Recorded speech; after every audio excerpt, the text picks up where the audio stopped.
Hey, so great idea. Yep, I'll just make a video so I can tell you what it is I want to say, and then you can listen to it whenever you're ready. But I just wanted to share this story, and I'm really excited now. Earlier I was crying, but now I'm excited. So when they took me into the mental hospital, I was strapped down on the gurney, and I'm screaming, "My name is Latoya Jackson Taylor. I need help. My name is Latoya Jackson Taylor. I need help." And I'm shaking. I'm trying to get off of this gurney because the black medic, there was a black medic and a white medic. The black medic told me he was going to fuck me up and he was going to hit me over the head with an oxygen tank. And so he's wheeling me toward the elevator and I'm screaming. People are walking. Mind you, it's a hospital. So yeah, there's people all over the place. And I'm screaming. My name is Latoya Jackson Taylor and I need help. And they're just walking, and I'm sure they're thinking, oh, good, the crazy lady, Latoya, isn't it? You need help. But they don't know what these motherfuckers, well, just the one, the black guy is the one who did all the talking. They don't know what he just said to me. And so we get in the elevator, and it's just me and them. And actually, he's trying to push the gurney into the elevator, and he's pushing it. And he's trying to jam it in to the point I'm like, my neck is hurting. Please stop doing this. And he didn't try to do it gently to get the bed into the elevator. He just kept ramming it. And I kept saying, my neck. And so he takes the oxygen canister from underneath the bed and puts it on top of the bed, like to let me know. And meanwhile, he's just staring at me. So I know that this is real. And so we get off the elevator, and it must have been lunchtime or something on the ward where I told you it's men and women, everybody's together. And yeah, it must have been lunchtime or dinner time because everybody's already lined up and the people are there and they're screaming and they're saying, you know, we told you to leave DC, we're going to fuck you up. And as soon as you get off of that bed, we coming for you. I mean, they're just yelling and screaming and bitch this. And I mean, it's crazy. And I'm like, well, where am I? How did I get here? And you guys told me that my husband was going to be here. And where am I? Why am I here? What is happening? And I'm terrified and I'm screaming.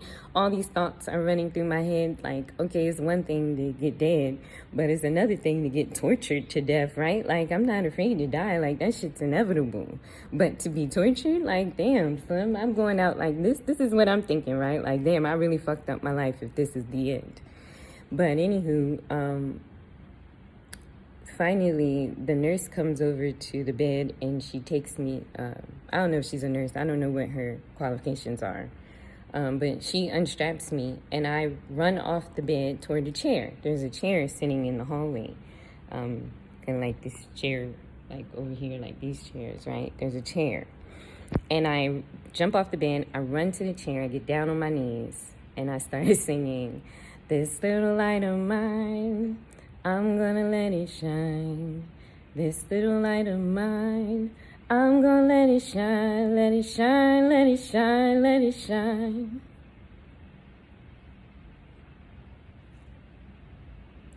That was my initial intake at PIW. These mental hospitals are not okay. And what's so great about this story, I'm getting to the good part. So I met a friend in there, thank God. There's angels everywhere. If you're willing to look for them, there's an angel everywhere. His name is David. And I got to know David while I was in there. David got to know me, however it went. But yeah, David, he kept me alive in there. Thank you, David. You kept me alive in there. And so we're sitting in the community area, right? Because men, women, everybody together. And we're having lunch, I think it was. And on the TV, it was a St. Jude commercial. I think it was St. Jude, or it was a hospital commercial. And they're playing This Little Light of Mine in the background of the commercial. And David looks at me and says, "They're playing your song." And that's phenomenal, because when I was a police officer, before my classmates loved me, they hated me. They hated me. They hated me for real when we first met, for real. But anyway, I couldn't do push-ups, and because I couldn't do push-ups, they had to push for me. And the drill sergeants at the time made me sing while they pushed. And so, mind you, they're tired as crap, like done, right? And here I am singing while they're pushing to nausea, right? They're done. They are so done, and they're pushing, and I'm singing. This little light of mine, I'm gonna let it shine. God is good. God is so good, and all things work for good for those that love the Lord.